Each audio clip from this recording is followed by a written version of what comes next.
Hey everyone, my name is Ryan, and today I want to talk to you about something I am very excited about, which is TypeScript.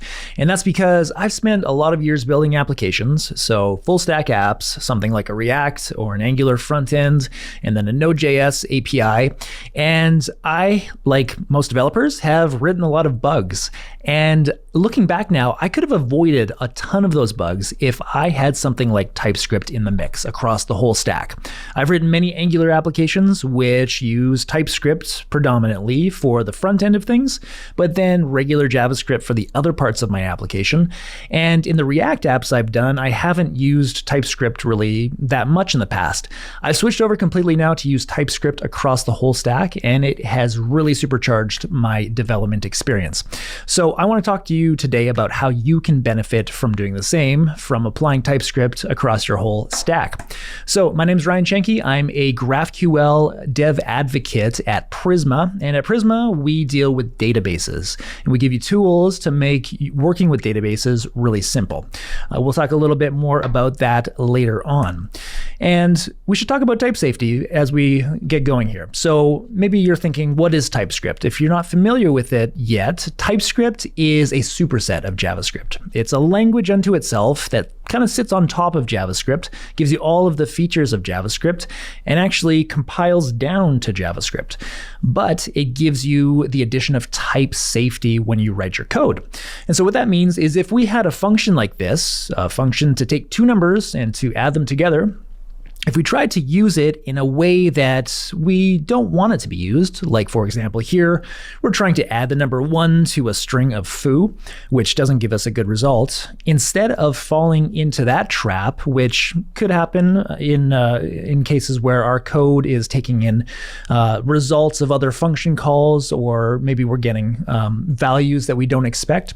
Instead of that happening, we can write our code in a type-safe way and apply type annotations to it. So in this example, again, we are adding two numbers, but we're saying that both of those arguments that are taken in have to be of type number.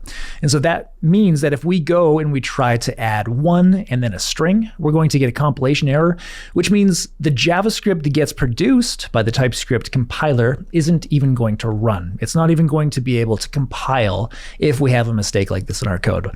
So we get type safety out of the box without really doing a whole lot of work. All we've got to do is put some type annotations in our code, and our code is going to give us the benefit of catching bugs before the code even runs. So we should talk about type safety in this lens. What is the kind of sum total of time that gets lost to type issues? And they might be kind of hard to spot if we're looking back on the code that we've written in plain JavaScript, these issues with type safety that could have been resolved. But I would wager that we have lost a ton of collective time as developers, as organizations, as companies to type issues. And these come up in a variety of places. That happens at author time. Type issues come up at author time when we're trying to figure out why a certain function that we've written isn't behaving in the way that we expect. And it comes down to the fact that we've passed maybe an incorrect type as an argument. We get issues at runtime. So if users are interacting with our code and they're supplying inputs that maybe we weren't anticipating, this can cause issues with the JavaScript code that we've written as well, not running as it should. And I really like this presentation by Jamin Ferguson. He's a developer at PayPal, and he has a great presentation where he goes into detail about a bug that PayPal had to track down and try to figure out what was going on. And this is when they weren't using TypeScript. And I will kind of do the spoiler alert thing here and tell you what it was. They were getting emails saying that their backend system wasn't responding as it should be to requests. And what it came down to is somebody had refactored some code that was supposed to return some value, but it was now changed to return a promise or some variation of that. Maybe it was a promise. It was previously returning a promise and somebody changed it to return a value directly.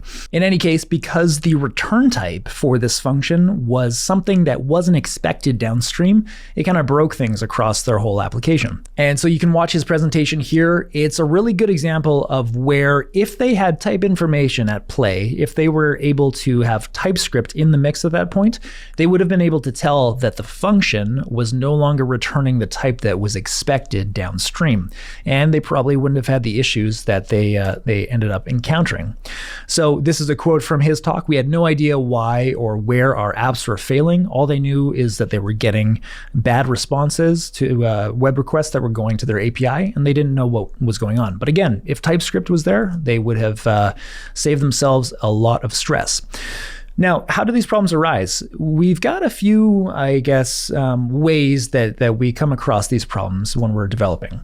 When we prototype things, when we're just getting going with an application, often we have this attitude that we'll just build something, we'll prototype it out, and then we'll fix it later on. We'll get back to it later, we'll make it better down the road. And the problem is that oftentimes that just doesn't really come to pass. We never get to that later point. Another thing is that requirements for an application change over time. This is kind of inherent of any software that we write. We go into the project expecting it to operate one way, and then over time, things change. As team size grows, as companies get bigger, which is a great thing, so does the potential for using code in ways that it shouldn't be used. So someone who authored code years ago and it's being used in production might have intended that code to be used in a certain way, and it might not be so apparent from the way that it's written that it is only supposed to be used in a certain way. Someone could come in and use it in a totally broken way that just throws things off completely. So one way to help with this, of course, is type safety. And TypeScript gets the job done really well to give us type safety. Where are these type safety benefits applied? Typically, we'd see them on the front end. So that's in an Angular application or a React application. We can see TypeScript at play there. Really helps with our front end code. The back end as well, if we're building maybe an Express API or something with Node.js. Type safety is great in that spot. API access. So that's if we want to put some validation around the inputs that come to our API. It's kind of tangential perhaps to type safety because it's not directly with TypeScript in this case, but it goes hand in hand. Validating the types that come into our API, sometimes done with TypeScript, can help us get a better sense over how our API is supposed to be used, and it helps to enforce the way that our API is actually used. Less typically though, we are going to get type safety at the database level. Database access isn't as often strongly typed, and that's because the tooling for doing so is just coming to maturity now.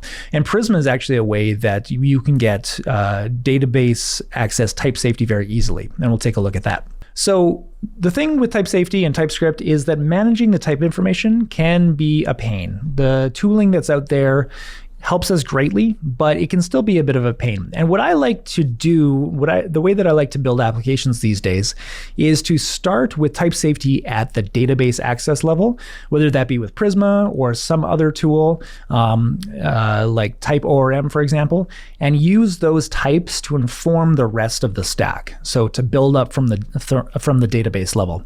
And that might not suit the needs of everyone's application, but it's certainly a good place to start if you're using a data model that's going to be consumed throughout the rest of your application. So why don't we take a look then at how we would use Prisma to start with that base type, that data model type that can then be used throughout the application, and we can see the ways in which this is beneficial for us as we make changes to the application.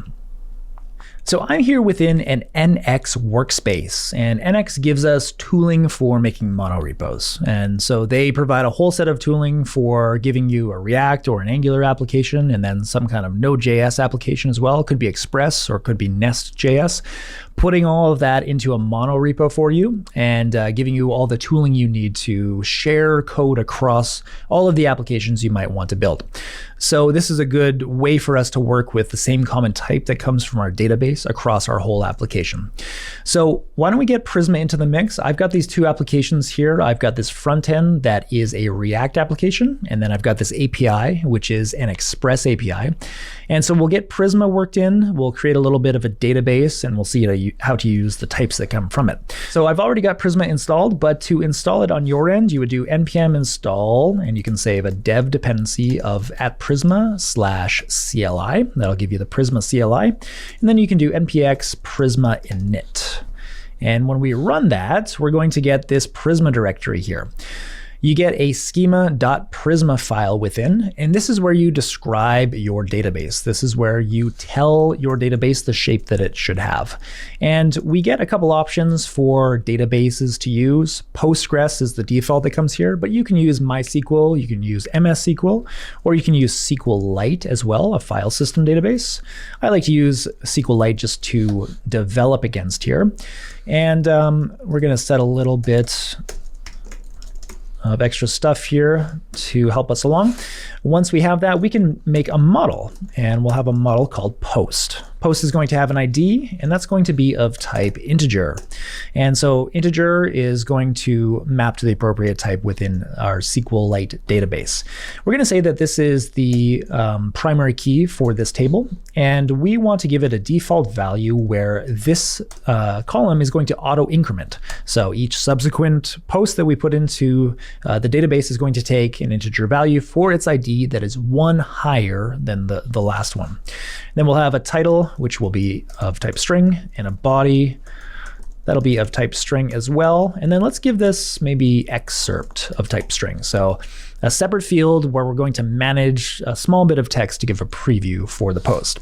So once we've got that, let's install Prisma client. This is going to be a regular dependency. We can do npm install @prisma/client. That's going to install the Prisma client for us.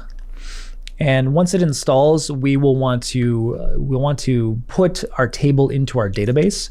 And the way that we can do that is with a command where we're doing Prisma db push. So what that looks like is npx Prisma db push. And if I run this, I'll see that I need to supply this flag called preview feature. That's because right now this feature is in a state of preview, and that will be changing. We will get this over to a GA type feature in the future, but right now you have to supply that flag. So once we've got that, we've got this database, the SQLite database over here in the Prisma directory. And if we do npx Prisma Studio, this is going to open up a graphical user interface for us to view our database. We can view our post table, and there's all the columns that we want. Let's go ahead here and add a record. So I'll say my first post. The body will be my first post body, and this will be a sample. Something like that, just to give us some data to work with. And now that we have this, why don't we go to the API and we can get this data out of the database. So over here in the API directory, I'm going into main.ts. So the first thing that I'll want to do here is import the Prisma client. So I'll import Prisma client from @prisma/client. And then I want to give myself an instance of it. So const Prisma equals a new Prisma client. And we'll see in just a second what we get on Prisma client, but let's copy what we've got here to give ourselves a new endpoint. We want to have a new endpoint that's going to go to /API/posts. And the idea is that we want to use the Prisma client to get ourselves our post data and then send it back. So to do that, we can do const posts equals await Prisma.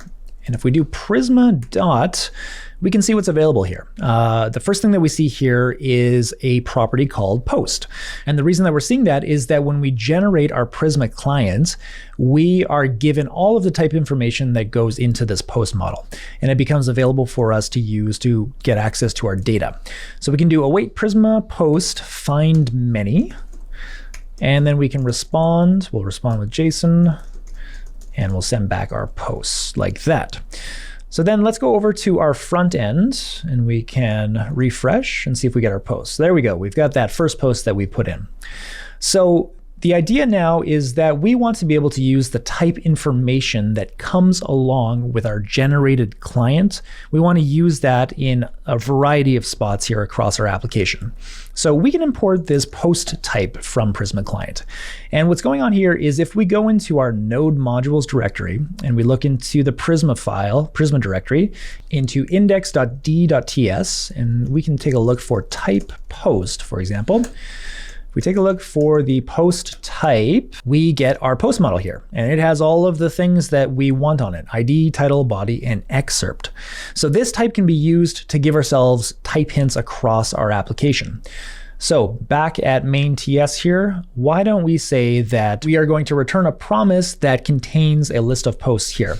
So we can do maybe a function called getPosts, and that is going to return a promise with a list of posts inside. This will be the return type for this function.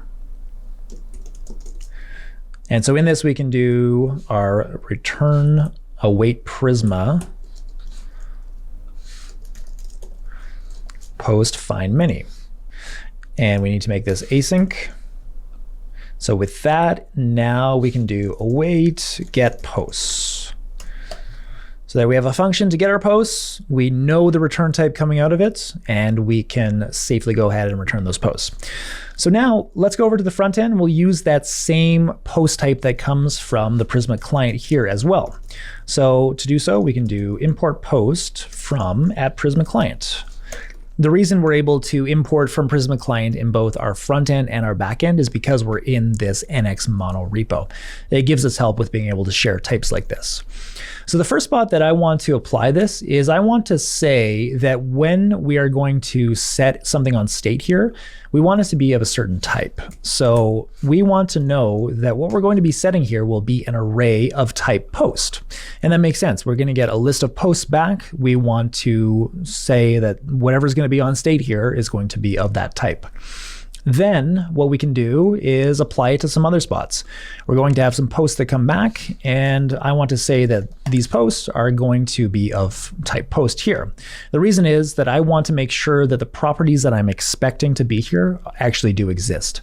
And then finally, when I am going to take this component here, post preview, and be accessing various properties, I want to be sure that those properties are there as well. So to do that, I can say that the type information for this component is going to look like this. It will be a React functional component, and then we will expect that we'll have a set of props. And I want to make a new interface for that. We'll say post preview props is going to be the interface that we'll make, and what that looks like is this. We'll have an interface of post preview props, and that's going to accept a single post. And so we will type hint that as post. And with this interface defined now, we can apply it here to our component. And this tells us that the props that we are expecting here should have these properties. So for example, if I tried to say something like author, I don't have that property on this post type, so it means I can't access it. And I get that notice here, property author does not exist on type post. And this means that I have to be sure that what I'm doing is actually usable before my code can actually run. And that gives us, again, a lot of benefits here. So post body should go there. And now if I come over here, everything is still working. What I'd like to try now is to see what happens if I were to break my data model as it exists currently and see that change that I make propagate across the application and inform us that something needs to be fixed before we can go ahead and run our code. So for example, if I were to say have excerpt here, we've got this excerpt coming back from our database, just says a sample. Let's say that we want to make a change where we want to remove this excerpt field from our database, and we instead want to go ahead and use the body property from our database to put some stuff on the screen, and then maybe we shorten this, we truncate it in our React code to make an excerpt out of it. So let's leave excerpt there. What I'll do is come over to my Prisma model, and I will say I want to get rid of this excerpt. And then I'm going to go ahead and do npx prisma db push. We'll say it's a preview feature. It looks like I forgot to save my model, so I'll save that and try that again. And what I'm seeing here is the fact that there is some data in those fields, and it's telling me that I can't go ahead and just delete it because I can't go ahead and run this command because it will incur data loss. But we can force that, so we can do --force just for the sake of example here to see what's happening. And if I do that, I get a new type generated for myself. If I go into node modules, back into where my post type is, now I don't have that excerpt here. And what that means is I'm already seeing it in red here in app.tsx. This is the React component.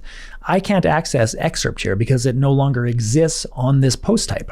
So this tells me right away when I've made a change at the very heart of my application at the database level and then have that type propagated up, it tells me that I need to deal with that change that I've made in other various places. And this happens to be one of them. So again, in this case, we can switch that over to body, and that will make our code hopefully still work just fine.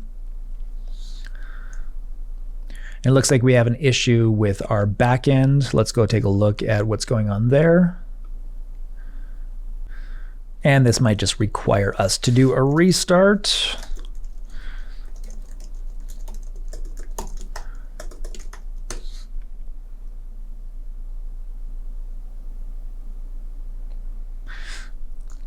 Now let's try again. We'll refresh, and there's our post again. So might have to restart your server, but nonetheless, everything is working as we expect it to, and we have gotten the benefits of type safety in our application, which has helped us out to know that the changes that we make at our database level should be dealt with in other spots in our application. So TypeScript gives us a lot of benefits. This is just a small sliver of the benefit that we can get from TypeScript. I really believe it's going to help you to make your applications more bug-free. It's going to give you an easier time as a developer, and you will get a lot of benefits out of it. If you want to check out Prisma and see what that is all about beyond what we've seen here today, you can go to prisma.io and check out the samples that we've got here. And you can feel free to reach out to us on Twitter. If you go to twitter.com/Prisma, you can find us there. Thanks so much.